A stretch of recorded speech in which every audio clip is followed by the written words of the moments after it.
like, share, sa subscribe. pangalawang gawain na pagpapasalamat po sa Panginoon na sa isang linggo na nagdaan, natakoy kayo ng sinamahan, ginabayan, nandun yung, di ba, maraming mga bagay na nangyari sa ating buhay.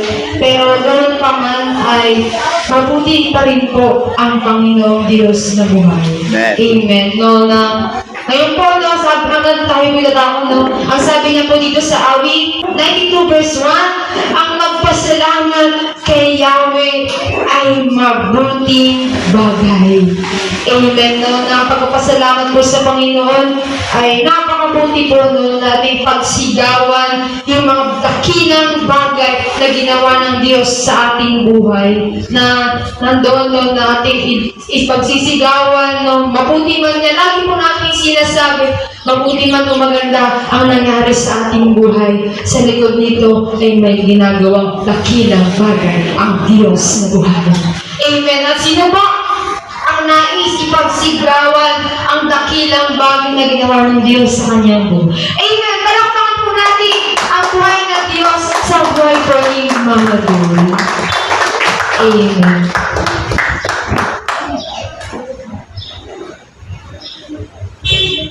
Amen. Salamat po sa Panginoon. Sa mapalang umaga nga po sa akin lahat.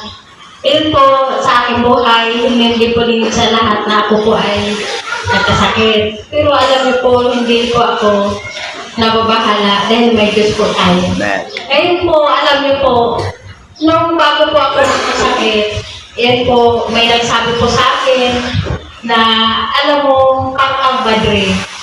Sa totoo lang, sabi niya, di nag-isip po ako, bakit ako naging madre? Ang sabi niya po sa akin, dahil hindi ko po nai-enjoy ang sa kasalukuyan. Alam niyo po, nag-isip ako, sabi ko, bakit hindi ko nai-enjoy? Tapos yun po, sabi ko po sa kanya, alam niyo po, sa totoo lang, ang paglilingkod sa Panginoon ay sobrang nai-enjoy po natin. Dahil doon po natin naranasan ang kaligtasan, ang himala, mga biyaya na binibigay niya po sa ating mga buhay, maging sa kagalingan, di ba po, napatuloy po natin naranasan. Alam niyo po, hindi po alam nila yun. Kaya alam niyo po, sobrang naisip ako, sabi ko, bakit gano'n? Sa paglilingkod sa Panginoon, sinasabi nilang gano'n na hindi po natin na-enjoy ang ating mga buhay. Nasa pa ating mga buhay, di ba po, na-enjoy po natin ang ginagawa ng Panginoon sa ating mga buhay, di ba po? Kaya alam niyo po, mali ang pagsabi na hindi po natin na-enjoy ang ating mga buhay sa paglilingkod po natin sa ating Panginoon. Mali po ang mga sinasabi nila. Alam niyo po, kaya alam niyo po, sabi ko, hindi niyo dapat sinasabi na hindi natin na-enjoy ang ating buhay sa ating mga buhay, di ba po? Ang paglilingkod natin sa Panginoon, sobrang enjoy natin lahat sa ating Panginoon dahil doon po natin naranasan ang himala at kagalingan na pinagkakaloob niyo po sa Kanya. Kaya alam niyo po, sobrang nalungkot po ako sa mga nagsasabi ng gano'n na hindi po nila naunawaan ang kabutihan ng Diyos na ginagawa sa ating buhay. Ang hininga na ito, isang talagang pasasalamat po natin sa Panginoon na talagang tunay nga po ang Panginoon na siya po ang ating kaligtasan. Di ba po? Kaya yun po ang narinig ko sa nung bago po ako magkasakit. Kaya alam niyo po, tunod talaga ang hingi ko sa Panginoon ng kapatawaran. Di ba po? Kasi nung nakaraan, hindi pa ako nakapag-fasting, hindi pa ako nakapagsamba. Dahil tinamaan ko ako ng kaso ng naman. Pero alam mo, maliit na problema ng ko. Pero kung kaya ko ang aking sarili, sana nakarating. Kaya lang, alam niyo po, sa tuwing makikita ko yung pagkain, parang nasusuka po ako at hindi matanggap ng sigura ko ang pagkain. Kaya alam niyo po, nung mga linggo, bumangon na sana ako kaya nahilo ako nung nahilo ako, parang tuloy akong nasusuka. Kaya yun, hindi ko na po pinilit ang sarili. Sabi ko sa Panginoon, patawad na lang sa aking pagkukulang. Kaya yun, alam niyo po, pero mabuti pa ang Panginoon sa pagkabutihan na ginagawa niya na Nung Lunes hanggang Martes, yun po, sobrang natuwa na po ako dahil maganda na po ang aking pakiramdam. Kaya kung wala po aking Diyos, wala po tayo ngayon, alam niyo po. Salamat po Panginoon. Amen. Ang sabi po ng Diyos sa Isaiah 53 verse 4, tunay niyang inalis niya ang ating mga kahinaan at pinagaling niya ang ating mga karamdaman. Amen. Tunay nga nun ang ating dakilang manggagamot ay ang tanging ang Diyos lamang po. Sa buhay ni Mama Dol, bata pa yan. Amen. Talagang nandun yung pagkilos paggalaw. Kaya pala wala si Mama Dol ng mga ilang araw. Sa isip ko, bigla kay si Mama Dol. Amen. Pero ganun pa man ay nakita po natin yung pagkilos, paggalaw ng Diyos sa kanyang buhay. Kasi bigla na ulit siya. Amen. Tunay nga no, ng ating dakilang manggagamot ay ang ating Panginoong Diyos na buhay. At sino pa po ang nais magpasalamat sa Diyos na buhay? Pero pa po ba ang Amen. Palakpakan po natin ang buhay na Diyos sa buhay ko ni Mama Merce.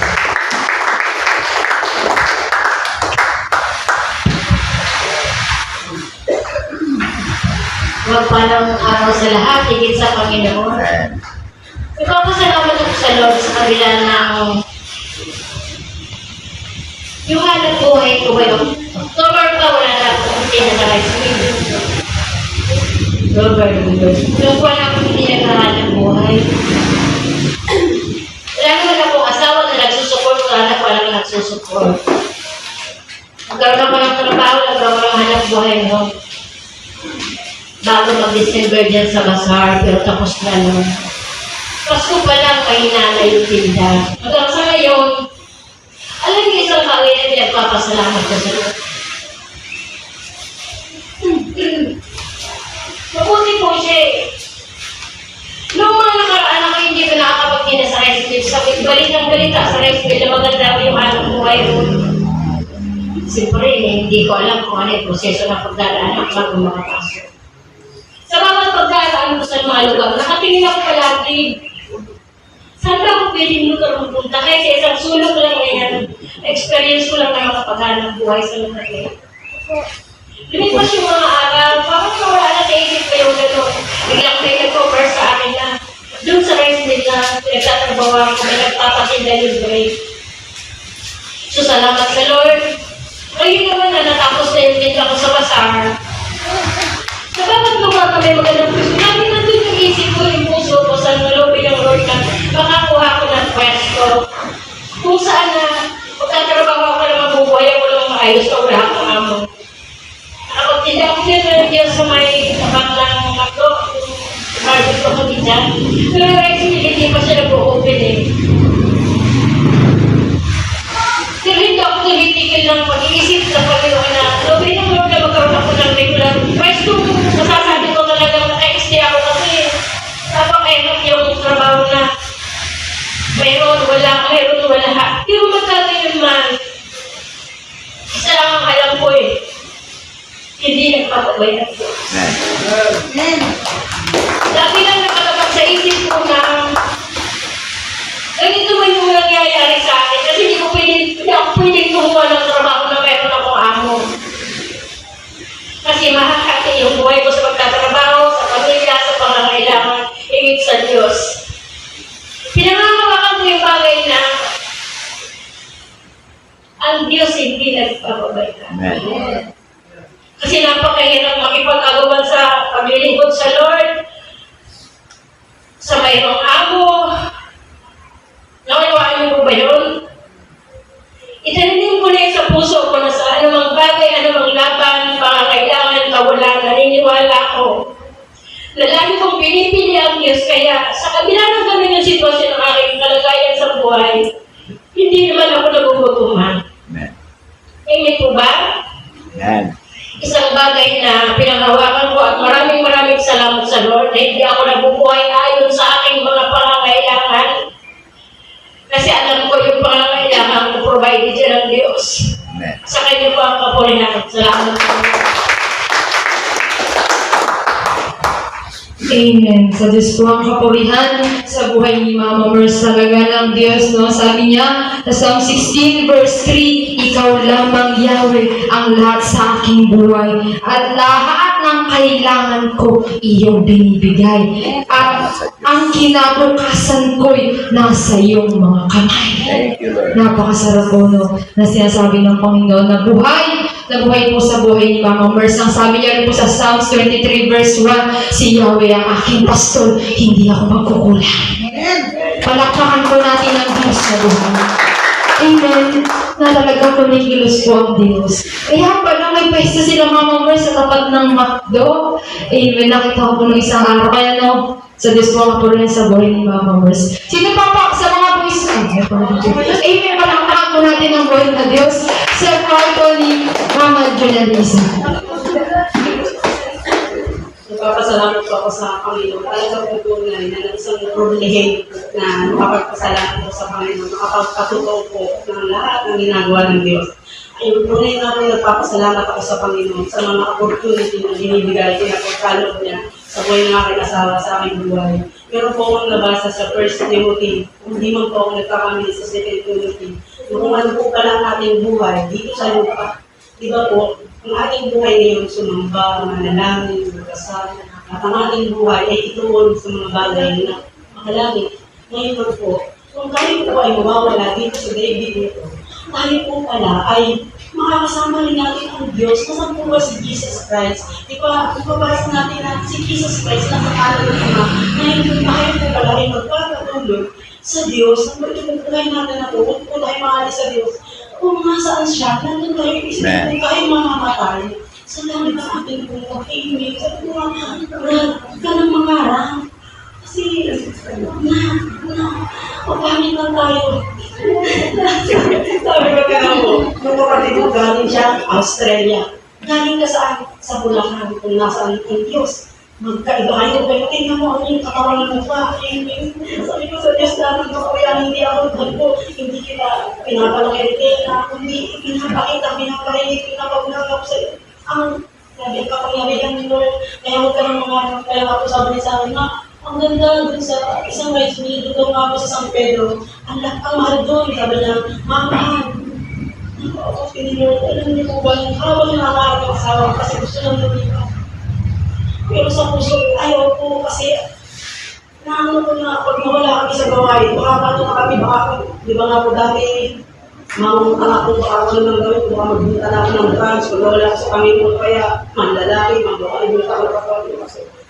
Sabi ko, habang nanangarap siya, nananalangin ako sa Lord, baguhin mo yung isip ng asawa ko. Kung nasaan kami, makontento na kami, masiyahan na kami kung ano meron kami. Kaya hindi mo na, di ba sabi ng basto, hindi naman ito tayo ginutukan ng Diyos. Tapos po, pag uwi niya, sabi niya sa akin,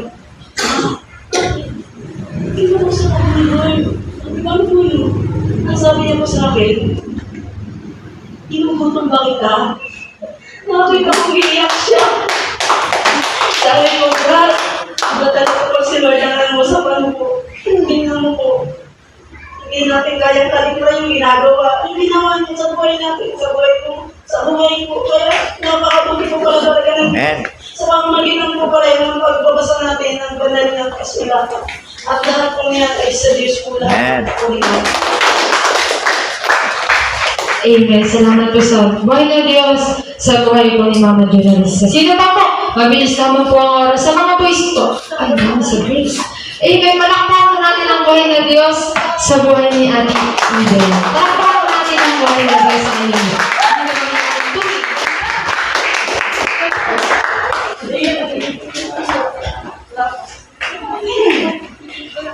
Salamat po kay Lord kasi hindi lang ang opportunity ngayon naman.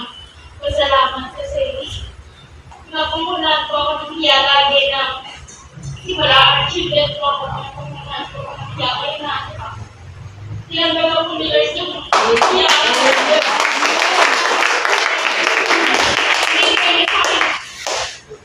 binibigyan niya sa akin kahit pinatagal niya simula unang pagdating ko dito nung 11 years old pa lang ako. Then ngayon, ngayon, 16 years old na ako. Hindi ko alam kung bakit ako nagtagal dito na kahit mag-isa lang ako. Hindi ako nakatagal, Lord, na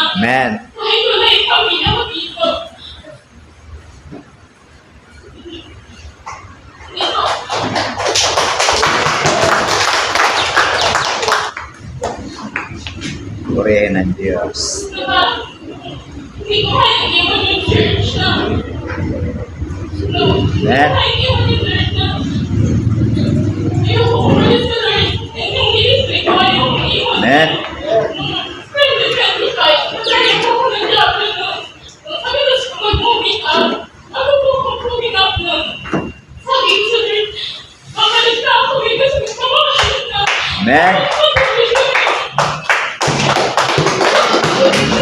Pagkatin ko ng gawain kasi nawawala ako sa gawain.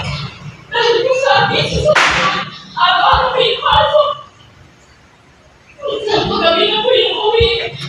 Hindi na po nakaka-attend ng gawain halos. Then, minsan hindi na po nakakasayaw. Then, katigas ko ng birthday ate. Napag-isipan ko po na andun po sa atin eh. Kasi simulan ko lang kaya bumalik ulit sa Lord. Kasi nung umalis po ako, hindi ko po alam na sobrang hirap din po pala umalis sa Diyos. Naisip ko na mas masilang ako ng gantong oras. Kasi mga ano na po, dapat ang sigawain na po na sa Lord niyo. Nasa kasi ako.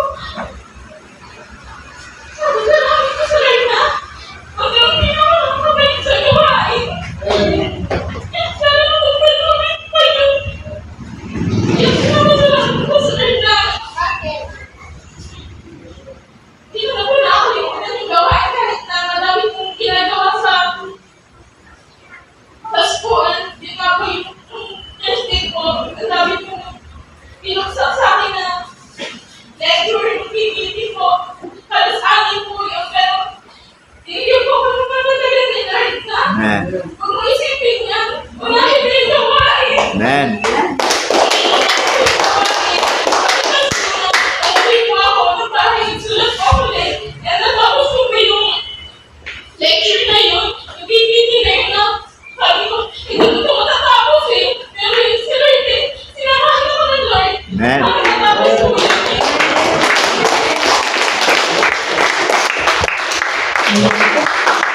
Nakakailan na talaga sa buhay natin Eden na sa kanyang murang edad, no? Nakita ko yung sa ating Eden kasi nung time na yun, children pa yan talaga.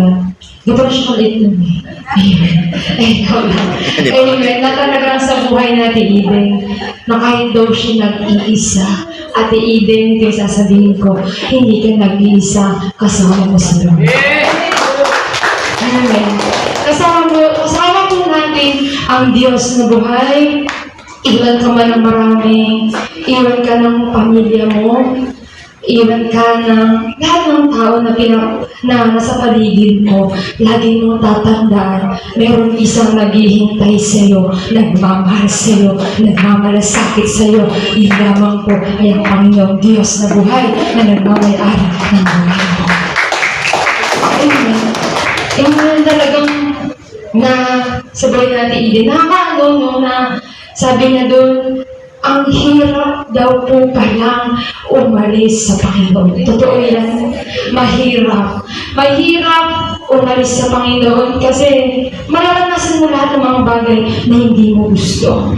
Amen. Pero sa Diyos ang kapurihan, sa buhay ni Ate Eden, talagang inagaw siya ng Diyos sa kami ng Diablo. Inagaw siya ng Diyos sa maraming kaabalahan sa buhay na ito. Kaya, ate, talagang napakabuti ng Panginoon sa buhay mo at hindi ka mali ng napili dahil ang Diyos ang pinili mo.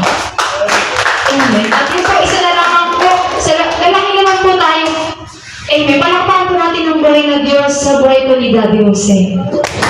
Malakas na palakpak po para sa ating Diyos na buhay. God is good.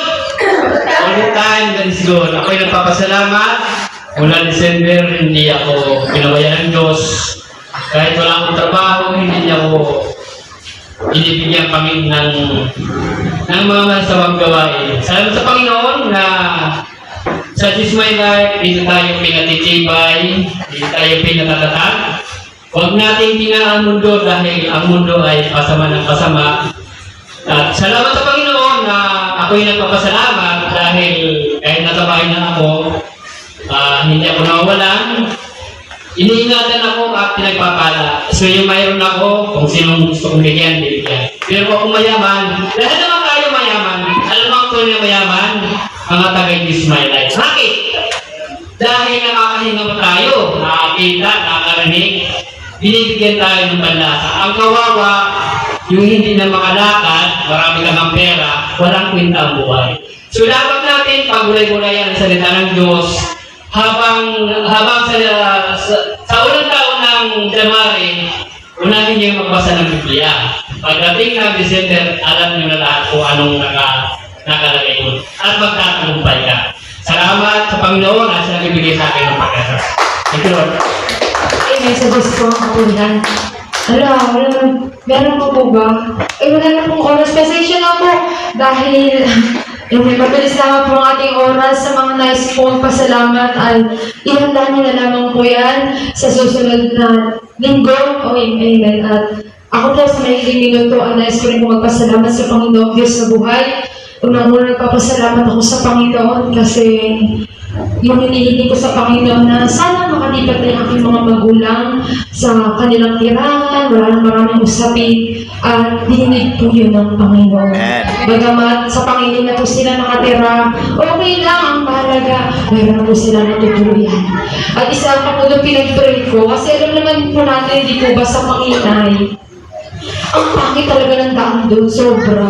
I mean, yung daan niya talaga, ang hirap niya daanan, pagbabiyahe po ko doon, magmamotor, may time na muntik na ako ma-off-balance, gano'n. Pero sabi ko kay Lord, sana no, na simentoin na, no, kahit anong gawin na maging maayos yung daan. Alam niyo po, no, nagulat ako na hindi pa nag-iisang linggo yung mga magulang ko sa Panginay, ang daanan ng Panginay, simentoin na. Sa Panginoon, sabi ko, nahihirapan ako pag gusto ko pumunta sa mga magulang ko. Umiikot pa ako dun sa krus, umiikot pa ako sa tuntukan, ang layo. Pero sa Diyos po ang kapurihan na sa ganung bagay na alam ng Diyos yung laman ng puso mo. Alam ng Diyos yung dinideserve ng puso mo. Alam niya yan. Ilugod mo sa Panginoon, taas kamay, manalangin ka sa Panginoon at tutugunin ka niya. At yung po, nagpapasalamat ako sa Panginoon sa kabutihan niya sa aking buhay. May mga di man maganda lang nangyari. Sa Diyos pa rin, iniiwan ko ang lahat ng bagay, lahat ng mga isipin ko. Naniniwala po ako na lahat ng mga dinadala ko sa mga panahon to na may ginagawa po ang Panginoon Diyos na buhay. At yun naman po, isang magandang araw ang parang sa ating lahat. At welcome po natin ang susunod na tatayo. Yun. Sa buhay po ni Tatay Bumi. Palakpakan po natin ang Diyos na buhay sa